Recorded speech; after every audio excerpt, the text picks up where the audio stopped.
13वें अध्याय गीता के। आज करेंगे छठा श्लोक। ये जो चैप्टर का विषय है, क्षेत्र और क्षेत्रज्ञ। क्षेत्र मीन्स मैटेरियल थिंग, बॉडी। अगर ब्रह्मांड के स्तर पर देखे तो संसार। और क्षेत्रज्ञ चेतन को कहा, कॉन्शस एंटिटी को। शरीर में हो तो आत्मा, और कॉस्मोस में हो तो परमात्मा। पांचवें श्लोक में उन्होंने मॉडिफिकेशंस बताया कि प्रकृति, फिर महतत्व, अहंकार, तन्मात्रा, फिर उसके जो 5 एलिमेंट्स हैं, फिर इंद्रियां, मन, बुद्धि आदि आदि, उनकी एक इवोल्यूशन की डिटेल दिया। आज हम छठा श्लोक करेंगे। इच्छा द्वेष सुखम दुखम संघातश्चेतना धृतिः एतत् क्षेत्रम समासेन सविकारमुदाहृतम। और वो जो क्षेत्र है, बॉडी, उस बॉडी के भी और भी बहुत सारे एलिमेंट्स होते हैं जो अब्स्ट्रैक्ट फॉर्म। जैसे इच्छा है, हमारे डिजायर है। द्वेष है, हैट्रेड है, किसी चीज को हमें पसंद नहीं करते। सुख है, प्लेजर। दुख है, पेन। संघात, बहुत सारे चीजों का एग्रीगेट, कॉम्बिनेशन। फिर चेतना, कॉन्शसनेस। धृति ही, जो कन्विक्शन या डिटर्मिनेशन। ये सब भी क्षेत्र के ही आते हैं, अर्थात फिजिकल बॉडी के ही पार्ट के साथ जुड़े हुए होते हैं। समासेन, इन शॉर्ट, संक्षेप में, समरी के रूप में। सभी का आरंभ, उनकी मॉडिफिकेशन के साथ, उदाहरणतम, बताया, एग्जाम्पल के रूप में दिया। बॉडी तो हम समझ में आता है, हम जब बॉडी कहते हैं हम सिर्फ यही लेते हैं कि ये जो हाथ पैर नाक कान वगैरह है। और अगर थोड़ा ज्यादा शटल लेवल पर जाएं तो हम मन को ले लेते हैं, मन बुद्धि को। तो ये सब बॉडी के ही पार्ट हैं। अगर मॉडर्न डेज में देखें, ब्रेन, वो तो एक फिजिकल पार्ट है। पर ये जो हमारे अंदर जो इमोशंस हैं, या हमारे अंदर जो दूसरे तरह के मेंटल फंक्शंस हैं, वो भी तो बॉडी के ही फिजिकल पार्ट है ना। वो कौन है? इच्छा, किसी चीज को पाने की जो चाहत है। द्वेष, किसी चीज से दूर रहने की जो चाहत है। जो चीजें हमें पसंद है हम उसको पाना चाहते हैं, लाइक करना।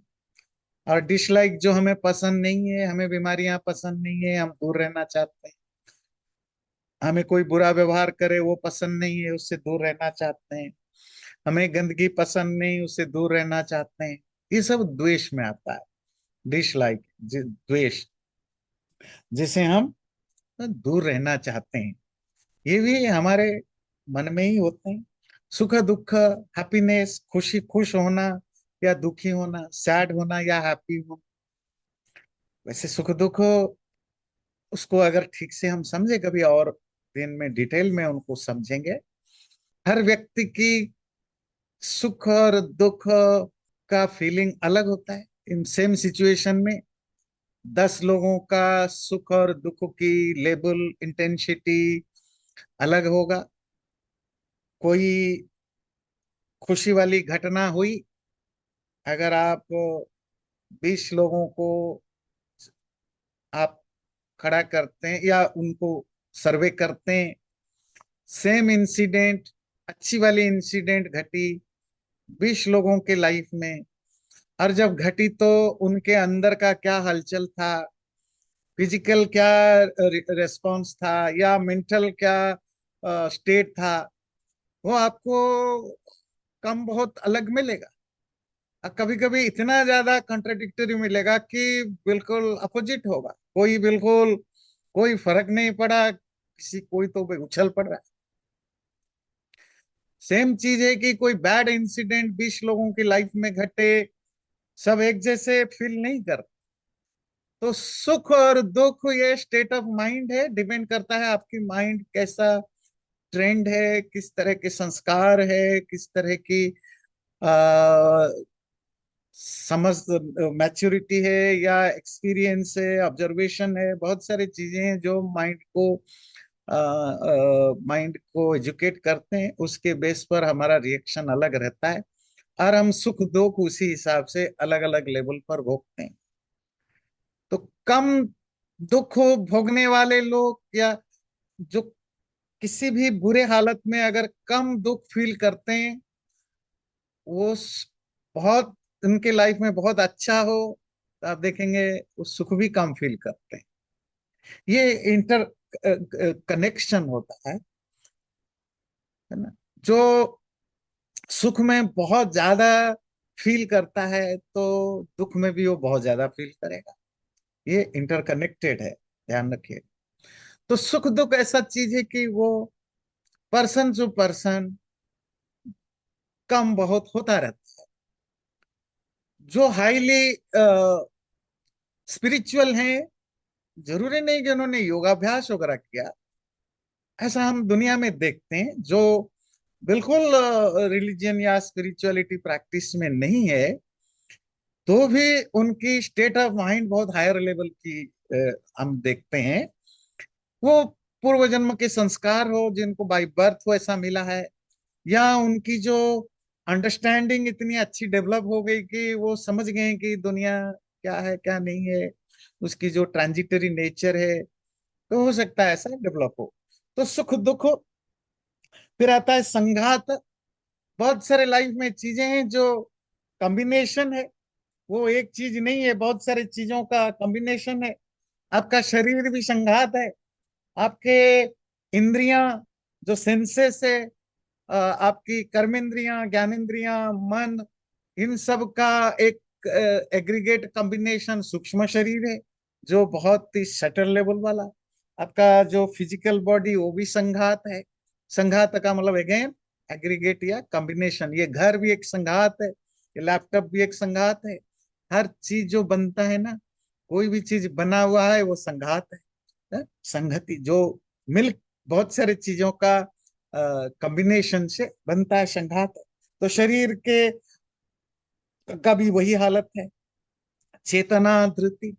फिर जो जिसको हम शरीर कहते हैं,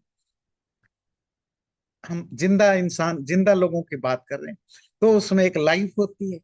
लाइफ, वो लाइफ जिसको जो चेतना को रिप्रेजेंट करता है। चेतना तो आत्मा है ना। पर आत्मा की कनेक्शन में रहने से बॉडी कॉन्शस एंटिटी की तरह दिखता है, या it looks like conscious entity, क्योंकि हम सेंस कर पा रहे हैं, हम समझ पा रहे हैं, हम जान पा रहे हैं, हम फील कर पा रहे हैं। हमारे हाथ पैर मूवमेंट करते हैं, हमारे आंखें मूवमेंट करते हैं, हमारी इच्छाएं होती हैं, अच्छा बुरा होता है। ये सब कब होती है? जब लाइफ होती है। लाइफ क्या है? आत्मा की एग्जिस्टेंस से बनने वाली चीजें। एक लाइफलेस या आत्मालेस शरीर में इस तरह की चीजें नहीं होगी। तो वो जो, जिसको अंग्रेजी में कॉन्शसनेस कहते हैं, आपको पता है ना कि इंग्लिश में जिसको कॉन्शसनेस कहते हैं, वो एक्चुअली जो हिंदू धर्म में जो चेतना है उसकी बारे वो नहीं बात कर ना। जो हमारे यहाँ जो कॉन्शस, हम तो, हमारी मजबूरी है कि हम अंग्रेजी जब बोलते हैं, अंग्रेजी में यूज करते हैं, तो हमारे पास वही वर्ड मिलता है। जब अंग्रेजी में जिसको वो कॉन्शसनेस कहते हैं, वो वो एक स्टेट ऑफ, वो मेंटल स्टेट है या ब्रेन का फंक्शन, उसी को चेतना आप कह सकते हैं। पर हमारा यहाँ तो है कि चैतन्य या चेतन या कॉन्शस एंटिटी जो है वो सोल है, जो इमैटेरियल है ना। वो तो अंग्रेजी में उसके लिए वर्ड नहीं है, दैट्स ए डिफरेंट थिंग। चेतना धृति ही। फिर इन सब जो, ये जो धृति का लिटरेरी मीनिंग तो होता है फॉर्मनेस। तो हर चीज आपकी फिजिकल, मेंटल, वो अब्स्ट्रैक्ट लेवल पर हो या फिजिकल लेवल पर हो, सब में एक फार्मनेस है। ऐसा नहीं कि वो फ्लक्चुएट करते हैं। अगर अगर शरीर, अगर आंख है तो आंख है, उसका काम है देखना, ऐसा नहीं कि आंख कभी देखता है कभी सुनता है। कान है तो वो सुनने के लिए ही है। बॉडी की हर पार्ट अपनी अपनी चीजों को ही फंक्शन करता है, कोई दूसरा नहीं करता है। कोई कोई उसमें फ्लक्चुएशन नहीं होता। तो वो अपने अपनी प्रॉपर्टी, नेचर, अपना स्वभाव, गुण धर्म स्वभाव में फॉर्म है, धृति है। ये धृति यहाँ धैर्य वाला धृति नहीं है, है ना। वो तो एक अलग चीज है। ये सब चीजें क्षेत्र की कैटेगरी में आते हैं। क्षेत्र, जिसको फिजिकल एंटिटी कहा, ये सब फिजिकल एंटिटी के कैटेगरी में आते हैं, जिसको जस्ट एग्जाम्पलीफाई करके, उदाहरण के रूप में आगे रखा। अमानित्वमदम्भित्वमहिंसा क्षान्तिरार्जवम् आचार्योपासनं शौचम स्थैर्यमात्म विनिग्रह। आगे की 3-4 श्लोक पढ़ेंगे जो स्पिरिचुअल प्रैक्टिस के लिए जरूरी है, भक्ति के लिए कहिए, योग के लिए कहिए, जरूरी। क्या चीजें हैं? अमानित्व, मान ना होना। मान कहते हैं ईगो, प्राइड का ना होना। अदम्भित्व, दंभ कहते हैं हिपोक्रेसी, ना होना। ये अ जो है वो निगेशन है, ना होना, हिपोक्रेसी का ना होना। अहिंसा, हिंसा का ना होना, वायलेंस ना होना। शांति, क्षमा, फॉरगिवनेस। आर्जवम, रिजुता, सरलता, स्ट्रेटनेस या स्ट्रेट फॉरवर्डनेस और अपराइटनेस, सीधापन। आचार्योपासनम, और जो आचार्य है, गुरु है, उसकी सेवा करना और उसके साथ टाइम स्पेंड करना। शौचम, शुचिता, क्लीनिनेस, प्यूरिटी। स्थैर्यम, स्थिरता, फार्म होना, जो भी आप करने की सोचते हैं उसमें टिके रहना। आत्म विनिग्रह, और अपने आप को कंट्रोल करना। ये श्लोक पूरा नहीं हुआ है, ये आगे 4-5 श्लोक तक चलेगा। इन इन शब्दों को थोड़ी थोड़ी समझ लेते हैं। आपके पास अगर बुक हो आप देख लेंगे। अमानित तो मान ना होना, मान मतलब प्राइड, ईगो। और दंभ कहते हैं हिपोक्रेसी। तो गर्व एंड दंभ मीन्स प्राइड एंड हिपोक्रेसी, दोनों actually belong to the same thing. वो है अहंकार, ईगो। फर्क इतना है कि प्राइड, आपके पास कुछ है, रियली कुछ है जिसके लिए आप बहुत प्राउड फील करते हैं। आपके पास बहुत धन है, बहुत ज्ञान है, सुंदर रूप है, राजा कोई पावर है, कुछ भी कुछ है आपके पास जो आपको प्राउड फील कराता है, वह आपको उसके कारण अहंकार होता है कि मैं हूं कुछ। कोई भी चीज हो सकता है। और हिपोक्रेसी क्या है? Same thing. बिना वो चीजें हुए जब आप, तब भी आप गर्व करते हैं। मतलब एक व्यक्ति रियली रिच है, धनी है, और वो इसके कारण अहंकारी है। ये तो हुआ अहंकार, ईगो। दूसरे के पास धन है नहीं, तब भी वो धनी जैसा शो करता है, धनी जैसा करता है। ये ज्ञानी है, उसको घमंड है कि मुझे बहुत ज्ञान है, वो दूसरों को नीचा समझता है। दूसरे के पास ज्ञान है नहीं या बहुत कम है, तब भी वो अपने वह करता है। ये है हिपोक्रेसी। एक इसीलिए अकड़ा हुआ है कि मैं बहुत बड़ा स्पिरिचुअल पर्सन हूँ, बहुत बड़ा रिलीजियस पर्सन हूँ, है ना। मैं चांदी के सिंहासन पर बैठते हैं आजकल ना, आपको। आप बड़े रिलीजियस या स्पिरिचुअल व्यक्ति हैं, नए जमाने की नई इंटरप्रिटेशन है, नई डिस्क्रिप्शन। क्या प्रमाण है कि आप कितने बड़े साधु सन्यासी स्पिरिचुअल हैं? तो आपका आसन कितना महंगा है, सोने का, चांदी का। आप किस किस टाइप की गाड़ी में जाते हैं, कितनी महंगी गाड़ी में, कितने आपके फॉलोअर हैं। ये सब चीजें डिसाइड करता है कि आप कितने बड़े स्पिरिचुअल लोग हैं। तो आप उसमें अकड़ते हैं। अब दूसरा है उसके पास कुछ भी नहीं है या थोड़ा बहुत है, तब भी ऐसे शो अप करता है कि मानो मैं भी उससे कम नहीं हूं। एक शंकराचार्य की गद्दी पर बैठ के अकड़ता है कि मैं शंकराचार्य हूं, महंत। दूसरा वो शंकराचार्य गद्दी पर नहीं है, फ्रॉड है। वो अपने आप को घोषित कर लेता है मैं भी शंकराचार्य हूं, वो भी अकड़ता है। तो दोनों में कॉमन चीज है कि दोनों में ईगो है। एक का ईगो एक्चुअली उसके पास कुछ है, उससे कनेक्टेड है, और दूसरे के ईगो के पीछे कुछ भी नहीं है। ये है हिपोक्रेसी और ईगो। बात समझ में आई? दंभ और गर्व और मान या अभिमान, कि आपके पास कुछ है जिसके कारण हम अकड़ते हैं, दूसरा कुछ नहीं है तो भी अकड़ता है। दोनों, अहंकार का कोई भी फॉर्म हो, ईगो का कोई भी फॉर्म हो, वो नुकसान देता है। नॉर्मल लाइफ में तो देता ही देता है, स्पिरिचुअल लाइफ में तो बिल्कुल ही वो अनवांटेड चीजें होती हैं।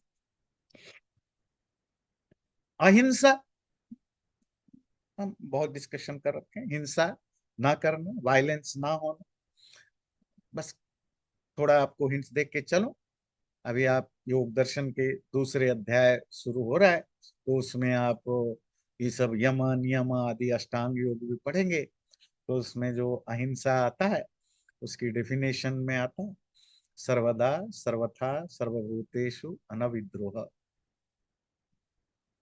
मतलब सर्वदा, इन किसी भी टाइम पर, सर्वथा इन एनी सिचुएशन, सर्वभूतेषु किसी भी प्राणी के प्रति, अविद्रोह, द्रोह नुकसान पहुंचाने की भाव न होना, अनविद्रोह।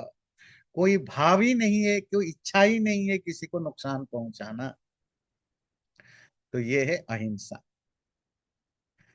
पर ये बड़ी ट्रिकी चीज है समझना। जो हम अहिंसा समझते हैं उससे सनातन धर्म की अहिंसा की डेफिनेशन में फर्क। हम फिजिकली किसी को नुकसान होता है उसको हिंसा या अहिंसा से जोड़ते हैं। और हमारे यहाँ शास्त्रों में जो अहिंसा की डेफिनेशन है कि आपका इंटेंशन मैटर करता है। क्यों? क्योंकि बिना हिंसा किए कोई भी प्राणी, इंक्लूडिंग मनुष्य, जी नहीं सकता। आप चलते हैं तो आपके पैर के नीचे कितने छोटे छोटे जानवर, छोटे छोटे प्राणी मर जाते हैं। आप एक गड्ढा खोदते हैं, कितने उसके अंदर मर जाते हैं। आप फर्मेंटेड चीजें, दही खाते हैं और चीजें खाते हैं, उसके अंदर कितने सारे चीजें पैदा होते हैं, मर जाते हैं। आप मेडिसिन खाते हैं, कितनी अंदर के जीव को मारते हैं। तो जीवो जीव हिंसा के बिना तो कोई सरवाइव ही नहीं कर सकता, कोई भी नहीं सरवाइव कर सकता। इवन हम पेड़ पौधे भी काट देते हैं, नष्ट कर देते हैं, उनमें भी प्राण है। पर अगर आप किसी, मन में ऐसा भाव नहीं किसी को नुकसान पहुंचाना, या कोई लोभ मोह, कोई ग्रीड, कोई कोई डिल्यूजन, कोई एंगर, इस तरह के चीजों से इन्फ्लुएंस्ड होकर के किसी को नष्ट करने का भाव अगर नहीं है, तो वो अहिंसा की कैटेगरी में आती है। अगर है तो वो हिंसा की कैटेगरी में आती है। बात क्लियर हुई? कोई क्वेश्चन हो तो आप पूछ सकते हैं। अहिंसा, शांति ही, क्षमा करना, माफ करना, क्षमा शांति एक ही रूट से आते हैं। क्षमा का लिटरेरी मीनिंग ध्यान से सुनिएगा। क्षमा, क्षमते, क्षमा का लिटरेरी मीनिंग होता है कैपेबिलिटी, एबिलिटी। आप कनेक्ट करिए, माफ करना इज कनेक्टेड टू एबिलिटी। क्षमते इति क्षमा, शांति, क्षमा, सक्षम होना हिंदी में बोलते हैं ना, he is capable to do it, सक्षम, उसे क्षम धातु से बना। तो क्षमा, अगेन स्पिरिचुअल प्रैक्टिस में आपको खुद को प्योर रखना है। जब आप क्षमा करते हैं तो आप दो तीन चीजें उसमें ध्यान देना है। पहली चीजें हैं कि आप एक्सेप्ट करते हैं कि मिस्टेक होना किसी के साथ भी हो सकता है। मेरे से भी गलतियां हो सकती हैं, है ना? नहीं, गलतियां हर कोई करता है। अगर सामने वाले से कोई गलती हुई, कोई मिस्टेक हुआ, कोई गुस्सा आया, कुछ हुआ, तो जिसके कारण मुझे कुछ हर्ट हुआ या कुछ हुआ, तो मुझे भी कभी गुस्सा आता है। मेरे से भी कुछ गलतियां हो जाती हैं, मेरे से भी एक्सीडेंट हो सकते हैं। You are accepting every human बीज इज वनरेबल। किसी के साथ, किसी के मन में कुछ आ सकता है। आप अपने आप को भी उसी हिसाब से उसके जूते में, जिसको कहते हैं ना अंग्रेजी में, आप उसके जूते में अपने पैर रख के देखते हैं। नंबर टू, जब हम क्षमा कर लेते हैं तो अगर जो चीजें आप पढ़ने में कॉन्स्टेंटली हमेशा बोलना हो, ये सब जेन्युइन होना चाहिए, मतलब अंदर से भाव होना चाहिए। अगर आप एक्सटर्नली प्रेशराइज्ड हैं या मोटिवेटेड हैं, ये सब करते हैं, तो आपको वो जो इसकी जो रियल लाभ है वो कभी नहीं मिलेगा। लाभ क्या होता है कि आप अंदर से कूल, काम, प्लेसिडिटी, प्रसन्नता से भरे हुए, सेरेनिटी से भरा हुआ होना चाहिए। यही पर्पस है एक्चुअली। पर अगर मैं अंदर से मेरे ये विचार नहीं आ रहे, मैं सिर्फ क्योंकि गीता में लिखा है इसीलिए फॉलो कर रहा हूँ, या हमारे धर्म कहते हैं इसीलिए मैं कर रहा हूँ, या मुझे सोसाइटी में अच्छा दिखना जरूरी है, नहीं तो लोग क्या कहेंगे, बच्चे क्या कहेंगे, फैमिली क्या कहेगी, इसीलिए मुझे ये कर रहे हो, या किसी भी कारण से, पर एक गुड रीजन और बैड रीजन, मैं अगर ये सब चीजें करता हूँ, तो फिजिकली तो ठीक है मैंने किया, पर अंदर से उसका रिजल्ट जो पॉजिटिव मिलना चाहिए वो तो नहीं मिलता। उल्टा नेगेटिव एनर्जी ज्यादा कल्टीवेट होती है। हम अंदर से भरे हुए होते हैं रिवेंज से और भयानक चीजों से।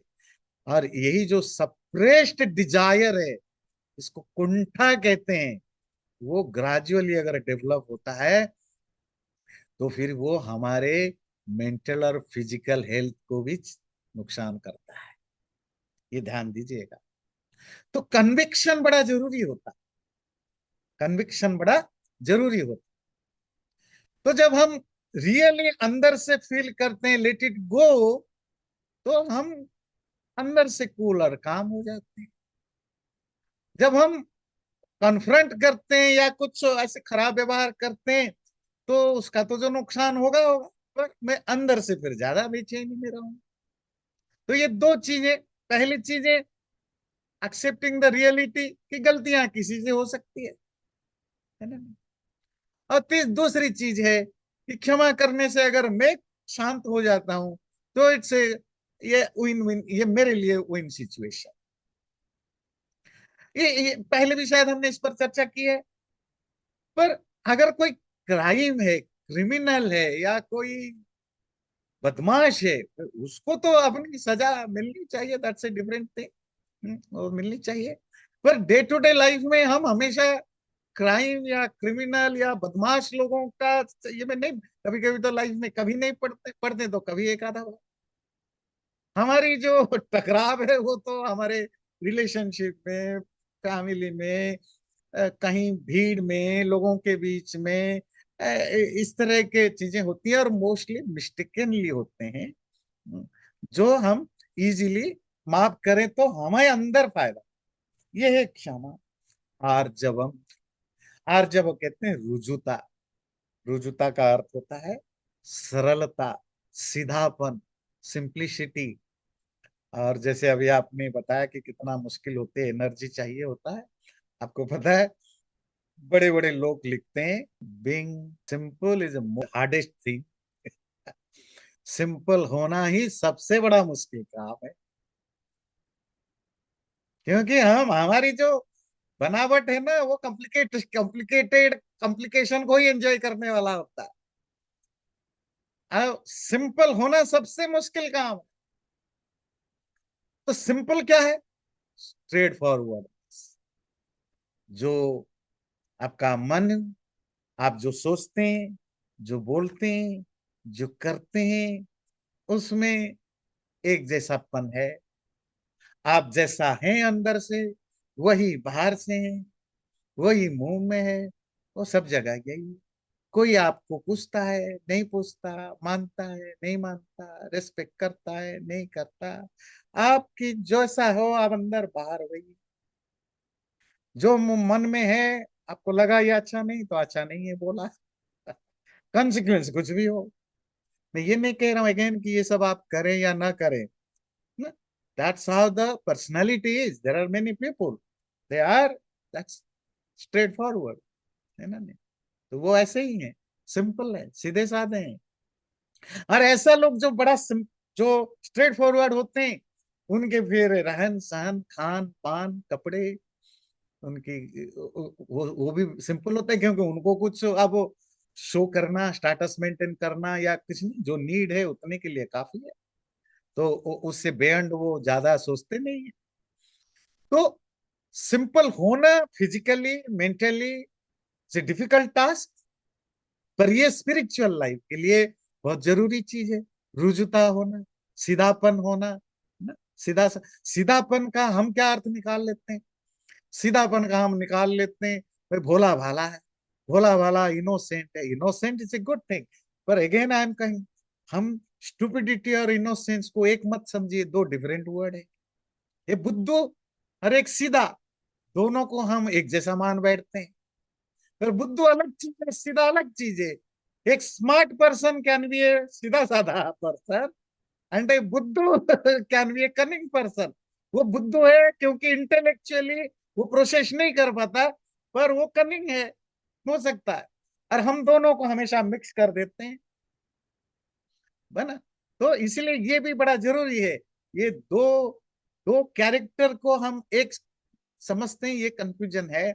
आप एक्सट्रीमली स्मार्ट, टैलेंटेड, इंटेलिजेंट होकर भी सीधा साधा हो सकते हैं। और ऐसा नहीं कि ये कोई थ्योरेटिकल बात है, ऐसा देखा गया दुनिया में। बहुत सारे बड़े बड़े लोग अपने अपने फील्ड में जो बहुत हायर लेवल को अचीव करते हैं, वो सब सीधे साधे ही मिलते हैं। अपने अपने फील्ड में हायर लेवल को अचीव करने वाले लोग बिल्कुल ऐसे लगते हैं जैसे कोई आपकी गांव के किसी पड़ोस का कोई आदमी हो। जब तक वो कोई उनको इंट्रोड्यूस ना कराए कि ये कौन है, आपको पता ही नहीं चलेगा। और जब हम इंटरनेशनल वर्ल्ड में देखते हैं, बहुत सारे ऐसे आपको बड़े बड़े ग्रेट सोल, ग्रेट पर्सनालिटी मिलेंगे, जो बिल्कुल अगर कोई उनको इंट्रोड्यूस ना कराए और वैसे ही अचानक आपको मिल जाए, आप पहचान नहीं पाओगे, अच्छा ये वो है। तो वो आपको मिलेंगे, ऐसा नहीं कि ऐसे थ्योरेटिकल है। बहुत लोग बाई नेचर में ऐसे ही होते हैं, पर वो वन ऑफ द ग्रेटेस्ट पीपलों में आते हैं। बड़े बड़े साइंटिस्ट हैं, बड़े बड़े प्रोफेसर हैं, बड़े बड़े सोशल रिफॉर्मर हैं, बड़े बड़े पॉलिटिकल लीडर हैं। कितने पॉलिटिकल लीडर्स को हम हम भारत में नेताओं को खूब गालियां देते हैं कि ये चोर हैं, पैसा लूटते हैं। पर आपको पता है उसी पॉलिटिक्स में भी ऐसे हजारों लीडर आए हैं, जो एमपीज हैं, मिनिस्टर्स हैं, एमएलएज हैं, है ना? अभी मैंने देखा वो लखनऊ में कोई, वो 7 बार एमएलए रहे, मंत्री रहे 2 बार, मेंबर ऑफ पार्लियामेंट रहे 1-2 बार। और पता चला वो एक अब बूढ़े हो गए, तो वो ऐसे घर में रहते हैं, टूटा फूटा घर है, पानी गिरता है। ये मॉडर्न इंडिया के लीडर हैं थे वो।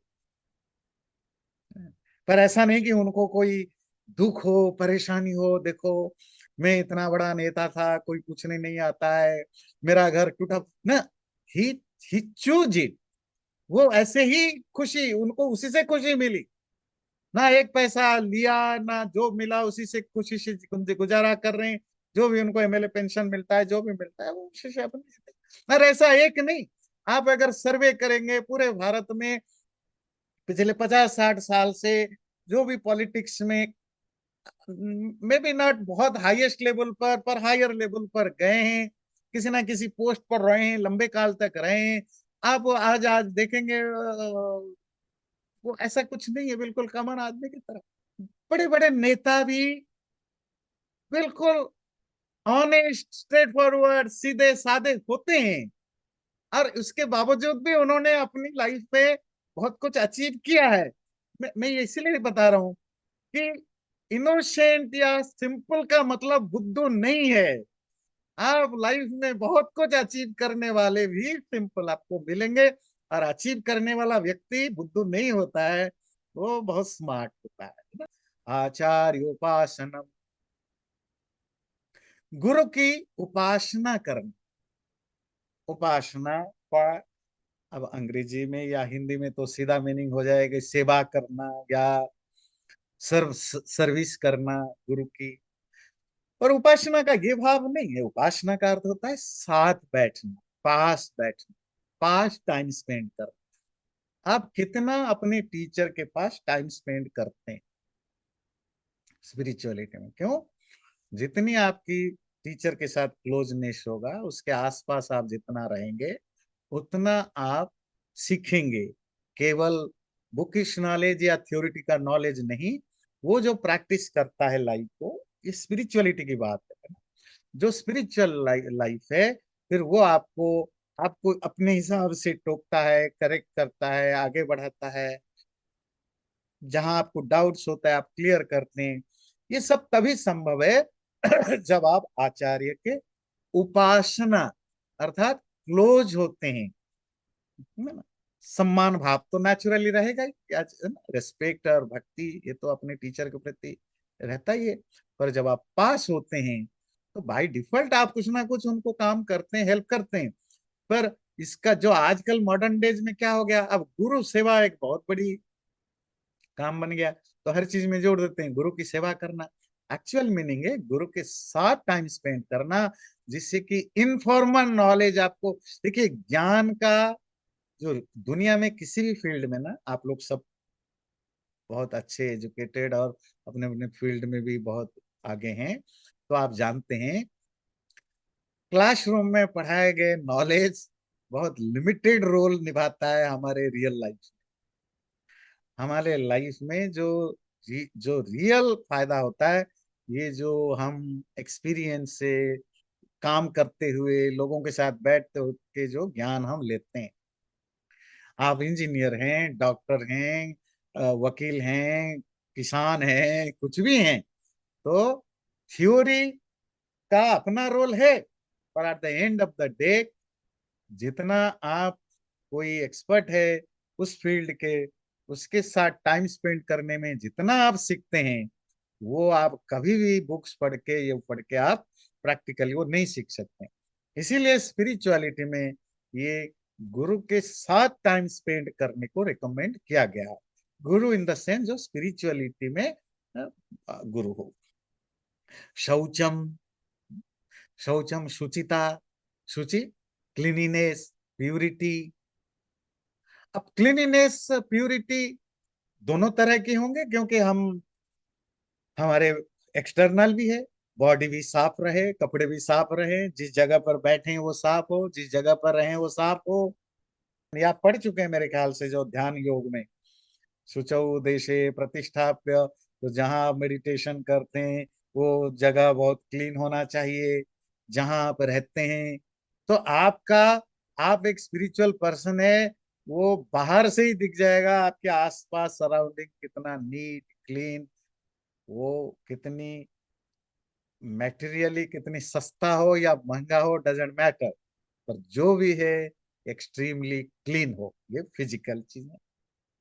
मेंटली क्लीनिनेस, कि मन शांत हो, मन में बहुत ज्यादा कॉम्प्लिकेशन ना हो, ये जो खराब विचार आदि ना हो, ये मन की प्यूरिटी है।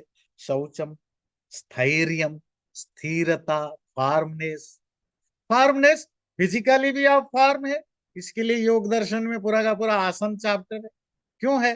जिससे कि आप एक्सरसाइज या फिजिकल एक्टिविटीज करके अपनी बॉडी को फार्म बना सकते। प्राणायाम है कि आप अपने सांसों को फार्म बना सकते हैं। प्रत्याहार और यमनियम है, आप अपने माइंड को फार्म बना सकते हैं। तो ये जो स्थिर होना, फिजिकली, मेंटली, स्थिर होना बड़ा जरूरी है। और दूसरा होता है स्थिर, आपने जो संकल्प लिया है, जो डिटरमाइन किया है कि मुझे ये करना है, ये अचीव करना है, ये पाना है, जो भी स्पिरिचुअलिटी में हो या डे टू डे लाइफ में जो भी हो, उसके प्रति वो जो डिटर्मिनेशन है, उसमें आप खड़े उतरते हैं। आप गिव अप नहीं करते, छोड़ नहीं देते, आप कंप्रोमाइज नहीं करते, आपने एक बार ठाना तो उसमें टिके रहते हैं। वो है स्थैर्य, आत्म विनिग्रह। आत्म कहते हैं सेल्फ, आत्मा नहीं। अपने आप को विनिग्रह करना, कंट्रोल रखना। यहाँ अपने आप को कंट्रोल क्या होता है? जब अपने आप जहां भी आता है ना अपना, उसका मतलब सिर्फ होता है माइंड, मेंटल रेगुलेशन, माइंड को कंट्रोल रखना। वो तो हम बार बार पढ़ते रहते हैं। आप मन की कंट्रोल क्या है? इंद्रियार्थेषु वैराग्य, मनहंकार एव च, जन्म मृत्यु जरा व्याधि दुख दोषानुदर्शनम। इंद्रियार्थेषु वैराग्यम, और इंद्रिय के जो अर्थ हैं, ऑब्जेक्ट्स हैं। इंद्रिय के ऑब्जेक्ट क्या है? सारी दुनिया, मैटेरियल जो चीजें हैं, उनमें वैराग्य आ जाना। अनहंकार, किसी तरह का कोई ईगो का ना होना। जन्म मृत्यु जरा व्याधि दुख दोषानुदर्शनम। जन्म कहते हैं पैदा होना, मृत्यु कहते हैं मरना, जरा कहते हैं बुढ़ापा, व्याधि मीन्स बीमारी। ये जो जन्म, पैदा होना, मरना, बुढ़ापा और बीमारी, ये चार चीजें सबको आता है। ये चारों चीजों के प्रति, चारों चीजों में दुख होता है। और ये फॉल्टी है, ये अच्छे नहीं है। इन चीजों को बार बार ऑब्जर्व करना मेंटली अपने मन के अंदर, उससे क्या होता है? आपकी स्पिरिचुअल लीनिंग बढ़ता है। मतलब आपको स्पिरिचुअलिटी की ओर आपका झुकाव बढ़ता है। झुकाव क्यों बढ़ता है?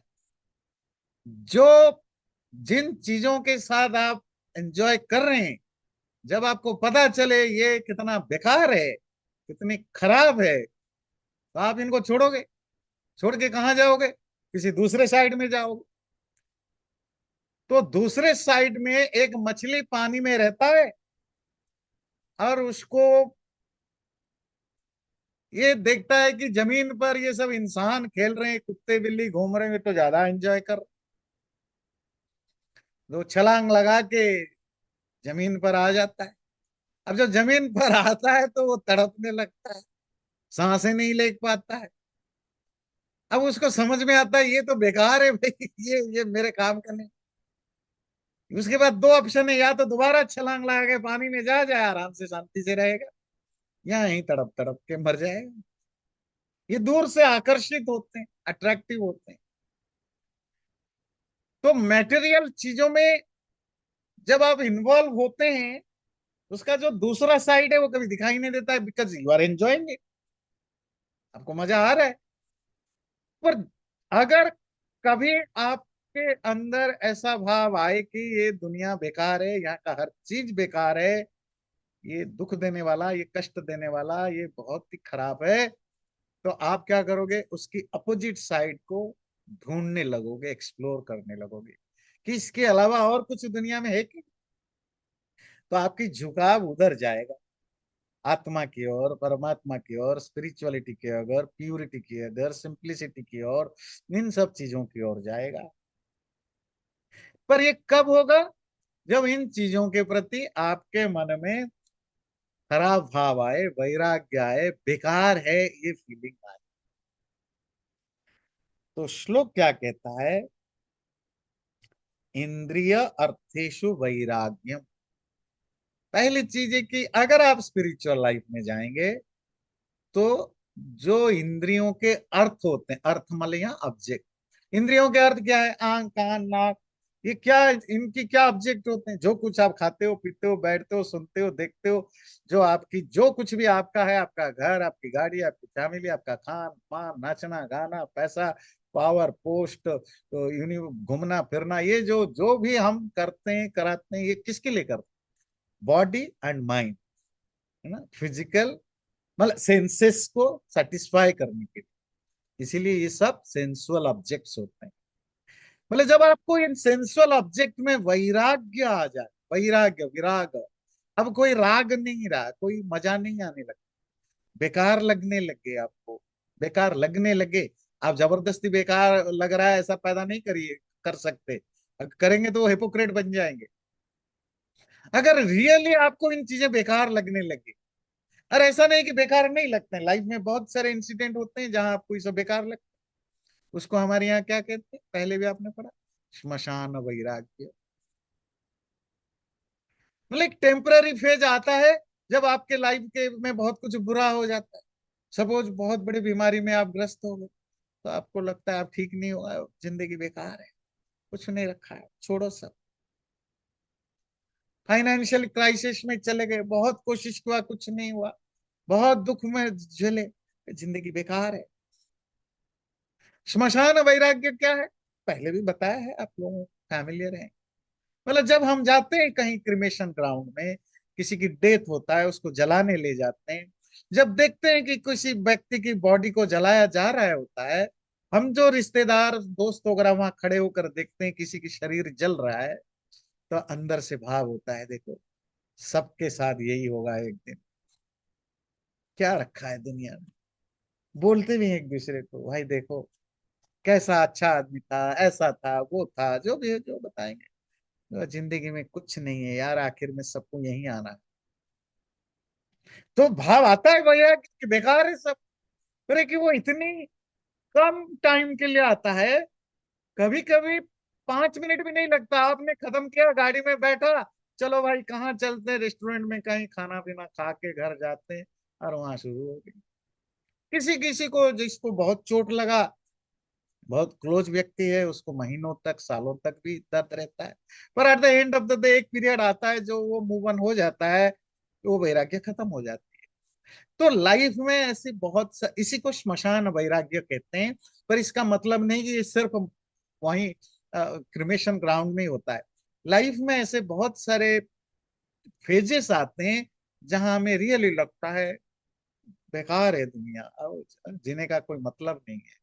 ये जो सुइसाइड करते हैं वो भी उसी तरह की चीजें होती है। पर बात बात सिर्फ इतनी है, क्योंकि उनको गीता की समझ नहीं है कृष्ण अर्जुन की तरह, तो वो समझते हैं कि अगर ये नहीं हुआ उसके बाद जिंदगी बेकार है। वो और भी कुछ रास्ता अपना सकते थे इस, जब तक जिंदा है उसको यूज करने के लिए। पर क्योंकि उनको पता नहीं है बहुत की चीजें, वो अंडरस्टैंडिंग लेवल अच्छा नहीं है, तो वो फिर बहुत सीरियस ड्रास्टिक स्टेप ले जाते हैं, कर लेते हैं। पर जीवन में बहुत सारे मोमेंट ऐसे आता है जहां हमें संसार बेकार लगने लगता है, हर चीज बेकार लगने लगता है। साइकोलॉजी की भाषा में इसको डिप्रेशन भी कहते हैं, पर इससे नेगेटिवली जब आप चले जाते हैं तो डिप्रेशन होता है। संसार बेकार लगने के बाद जब आपको दूसरा रास्ता दिख जाता है, तो वो पॉजिटिव हो जाता है, दैट द स्पिरिचुअल पाथ बन जाता है। बात क्लियर हो रही ना, ये बड़ा जरूरी है। तो इसको कहते हैं, हाँ, इंद्रियार्थेषु वैराग्यम, इंद्रियों के ऑब्जेक्ट के प्रति वैराग्य आ जाए। अहंकार, अनहंकार, अहंकार ना होना, मैं हूं, मैं हूं, मैं हूं। वो जो pride, that's a different thing. जो प्राइड, प्राइड क्या होता है, मेरे पास कुछ है उसका अकड़ है, ज्ञान है, धन है, पावर है, पोस्ट है, कुछ भी है तो उसका अकड़ है। पर अहंकार ऐसे नेचुरल, वो गरीब आदमी की भी अपनी अहंकार होता है। ईगो जो होता है वो किसी के भी होता है। तो वो जो ईगो जो एक एक हर एक के अंदर होता है, जानवरों के अंदर भी होता है। आप कुत्ते को, जानवरों को भी देखते हैं ना, पेट जो एनिमल्स होते हैं, आप उनसे बहुत ही, आपका बॉडी लैंग्वेज को ठीक रखिए, बहुत सॉफ्ट रहिए, फिर देखिए वो कुत्ते बिल्ली समझ जाते हैं। अगर अगर आप स्ट्रेंजर भी है भी, पर अगर आप अग्रेसिव दिखते हैं, तो वो कुत्ते बिल्ली समझ जाते हैं, फिर भो भो करने लगते हैं, फिर आपको काट भी सकते हैं, क्योंकि वो उनका ईगो को हट करता है। ईगो सबका होता है। है ना? नहीं, भाई ये मेरे से प्यार से नहीं देख रहा है, प्यार से मुझे वो नहीं कर रहा है। तो ईगो सबका होता है। ये क्या चीज है भैया? ईगो ही है। जब हमें किसी का बुरा व्यवहार हट करता है, से ईगो, और कुछ नहीं। और स्पिरिचुअलिटी में अनहंकार होना, वो अहंकार में मैंपन का नष्ट होना, होने पर ही वो रास्ता में सुलभ होता है। और एक चीज बताया, जन्म, मृत्यु, पैदा होना, मरना, बुढ़ापा, बीमारी, ये चार चीजें हर व्यक्ति का जन्म सिद्ध अधिकार है। वो वो कहते हैं ना, वो क्या नाम है, गंगाधर, बाल गंगाधर तिलक जी का जो स्टेटमेंट है, स्वराज्य मेरा जन्म सिद्ध अधिकार है, self rule is my birth right. Actually birth right तो ये चार है। क्या? Birth, death, old age and disease. ये आप चाहो न चाहो, ये सबको आना ही आना है। हाँ, कोई अनटाइमली किसी को डेथ हो जाता है तो हो सकता है उसको वो बुढ़ापा वाला प्रॉब्लम ना हो, पर ये चारों सबको भोगना पड़ता है। वो कहते हैं अगर आप, जो लोग स्पिरिचुअल पाथ में जाना चाहते हैं या जो जाते हैं, जब तक आपको इन चारों में बुराइयां नहीं दिखेगी, बुराई, दोष दर्शनम, आपको इनमें बुराइयां नहीं दिखेगी, और दुख, इनमें वो दुख नहीं दिखेगा। क्या दुख है? वैसे योग दर्शन में हम बहुत पढ़ेंगे इनके डिटेल में। पैदा होना भी दुख है। क्या है कि भगवान ने हमें ऐसे बनाया, जब हम बच्चा होते हैं ना, हम भूल जाते हैं। इवन हम 1 महीने के हैं, 2 महीने के हैं, 4 महीने के, धीरे धीरे हम पुरानी चीजें भूलते जाते हैं। जब हम 4, 5 साल, 8 साल के होते हैं, सब बचपन सब कुछ भूल गए होते हैं। पर कहते हैं गर्भ में जो 7, 8 महीने, 9 महीने रहते हैं, द मोस्ट पेनफुल जर्नी। जब शुरुआत में तो फिटस होता है, उसको पता नहीं चलता, बस 7, 8वें महीने में ब्रेन डेवलप हो जाता है। कहते हैं इसे मोस्ट, वो अंधकार में पड़ा रहता है। सबसे मुश्किल, सबसे पेनफुल जर्नी है। पैदा होना एक पेनफुल है, फिर आप बाहर आते हैं। शुरू के कुछ महीने, साल तक आप इतने ज्यादा हेल्पलेस होते हैं। हर मोमेंट, हर बच्चे को ये फील होता है, ये चीड़ मचता है, ये खीज मचता है कि मैं कुछ कर नहीं पाता हूँ। है ना? पर क्या है कि वो जो फीलिंग्स हैं वो थोड़ी देर के बाद भूल जाता है, कि भगवान ने उसको ऐसे बनाया कि वो बेबी, ना, there is nothing like baby trauma. तो चाइल्डहुड ट्रोमा तो होता है, तो चाइल्डहुड ट्रोमा स्टार्ट होता है जब आप 2, 3, 4 साल के बाद आपके साथ कुछ बुरा होता है। पर बेबी ट्रोमा कुछ नहीं होता है, भगवान ने इसको बनाया कि बेबी ट्रोमा होने लगे तो फिर हर आदमी जिंदगी भर डिप्रेशन में रहेगा। पर every newborn baby goes through that all those pain, sufferings, कि कितना वो हेल्पलेस है, कितना कितना वो बेचारा है, कितने पेन से गुजरता है। वो भूख में तड़पता है, माँ देर से आती है, आदि आदि, वो पेट में रहते हैं। कितने ये पैदा होना बहुत दुखदाई होता है। और वो प्रेस्क्राइब करते हैं कि इसके बारे में सोचो, कितना पेनफुल है ये पैदा होना। तो होगा क्या? तो वैराग्य आएगा। इसी तरह थिंक अबाउट द बुढ़ापा, कितनी कष्टदायी है। दूसरे जो बुजुर्ग लोग हैं उनको देखिए, कितने कष्ट उनको झेलना पड़ता है। और कहते हैं उसको एक्सप्लोर करो, माइंड में उसको रखो, बुढ़ापा को। मृत्यु, मरना, कितना पेनफुल होता है मरना। और व्याधि, बीमारी, वो तो हम सबको पता है। बीमारी कितनी, वो तो बीमारी वाला तो हम खुद नहीं तो हमारे आसपास के लोगों को देखते हैं। जब कोई सीरियस बीमार होते हैं तो वो उसका जो पेन से वो गुजरते हैं। आपका बच्चा 5 साल का है, 15 साल का है, 25 साल का है, डजेंट मैटर, आपके बच्चे को कोई पेन होता है, दर्द होता है, कुछ भी, वो तड़पता है कुछ बीमारी के कारण। आप पूरी कोशिश करते हैं कि उसको दर्द ना हो, आप डॉक्टर के पास ले जाते हैं, सब कुछ करते हैं, और वो बच्चा जानता है मेरे माँ बाप मेरे लिए पूरा कर रहे हैं।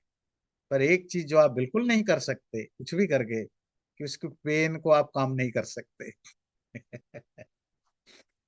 जो वो पेन फील कर रहा है, वो कभी आप शेयर नहीं कर सकते। पति पत्नी एक दूसरे के लिए सब कुछ कर सकते हैं, पर जब पत्नी को कोई बीमारी के तड़प रहा है या पति तड़प रहा है, आप कुछ नहीं कर सकते ना, वो तड़प सिर्फ आपका है, वो दुख सिर्फ आपका है, वो बीमारी का जो दर्द है वो सिर्फ बीमार को ही झेलना होता है। कोई उस दर्द को उस समय फील नहीं कर सकता। तो गीता कहता है और मोस्ट ऑफ स्पिरिचुअल शास्त्र कहते हैं, इन चीजों को जब आप बार बार इनके दोषों को देखते हो, पैदा होना, मरना, बीमार होना, बुढ़ापा आना कितनी तकलीफ दे है, तो क्या होगा, आपको ये सो कल्ड मटेरियल प्लेजर के प्रति धीरे धीरे आपका डिटैचमेंट बढ़ेगा। तो फिर स्पिरिचुअल लाइन में आप आसानी से जा सकते हो। पर हम जो जो दुनिया में देखिए लोग हम जो देखते हैं, मोस्ट ऑफ हम भी उसी से गुजरे हैं। जब हम यंग एज में होते हैं, हम कितने बूढ़े लोगों का मजाक उड़ाते हैं, बूढ़ों को, इवन अपने घर के जो बुजुर्ग हैं या दुनिया में जो बुजुर्ग हैं, उनको किस तरह हम एक एक डिस्कास्टिंग नजर से देखते हैं। भूल जाते हैं जिस जवानी के अकड़ में तुम हो, तुम्हें भी एक दिन बुढ़ा बनना है। बच्चे बूढ़े माँ बाप को पूछ सेवा करना पूछना बंद कर देते, उनको बोझ लगने लगते हैं। पर वो भूल जाते हैं तुम्हें भी एक दिन इसी स्टेज पर आना है, तुम्हारे बच्चे भी तुम्हारे साथ यही करेंगे। हम तो इतना तक भी रिकॉग्नाइज नहीं कर पा रहे कि हमें भी एक दिन बूढ़ा बनना है, जो मेरे माँ बाप, ग्रैंड पेरेंट्स, पेरेंट्स या कोई भी बना।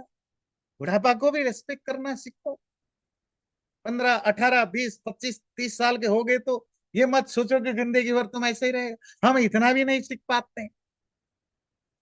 पर अगर हम उस बुढ़ापा को देख पाए, उसकी पेन को, सफरिंग को, तो लाइफ में वैसे ही कितनी ह्यूमिलिटी आ जाएगी। तो इन चार चीजों को जब आप दोष देखते हैं, इनकी बुराइयों को, तो आपके अंदर वो वैराग्य संसार के प्रति बढ़ता है। और इसकी प्रैक्टिकल एग्जाम्पल वो सिद्धार्थ गौतम का पिछले बार क्लास में भी डिस्कस कर रहे थे। यही उसने देखा। पैदा होना, वो एक्चुअली हो सकता है वो एक जस्ट एक कहानी हो, मे बी वो कहानी ट्रुथ ना हो, क्योंकि वो चार चीजें उसने देखा। वो जो पहली बार बाहर निकला, उसने क्या देखा, एक प्रेग्नेंट लेडी को बच्चा पैदा करते हुए देखा, एक बुढ़ा आदमी को देखा, एक बीमार आदमी को देखा, और एक मरे हुए डेड बॉडी को देखा। मे बी ये एक स्टोरी बाद में डेवलप किया गया हो, आई डोंट नो। पर वो इसीलिए वो स्टोरी है कि इसको जब आप रियली, वो तो हम लाइफ में रोज देखते हैं, पर जब हम उसको फील करते हैं, देखने के बाद हम भूल जाते हैं, तो फिर अंदर वो वैराग्य पैदा होता है।